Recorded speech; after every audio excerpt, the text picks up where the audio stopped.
How to create an Upwork account. Hey everyone, welcome back to another tutorial video. In today's video, I'll show you how you can create an Upwork account.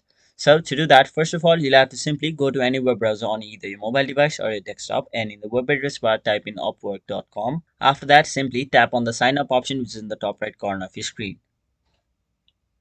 Now, once you've done that, you'll have to either choose whether you are a client or a freelancer. So if you are a client and want to hire some freelancers for a project, you'll have to tap on the option I'm a client hiring for a project. And if you are here to do some freelancing and to earn money, you'll have to simply tap on the option I am a freelancer looking for work.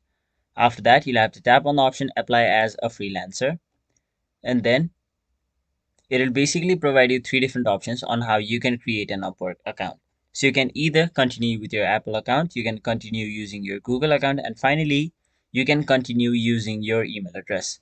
So for now, I'll simply enter my email address. So to do that, you'll have to first of all enter your first name, your last name, your email address, and then create a new password for your Upwork account. Now, if you want, you can also change your country/region over here, but for now, I'll simply leave it as it is.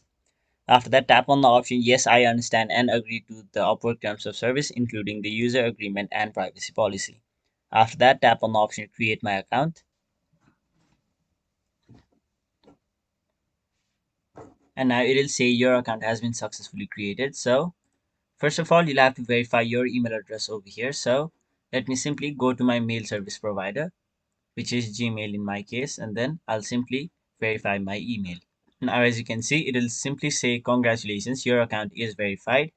And now wait for this to load up, and there you have it. So that is basically how you create an Upwork account. That was it for this video. Hope this video was helpful to you guys, and if it was, make sure you like this video and subscribe to our channel so that you don't miss out on further videos such as these.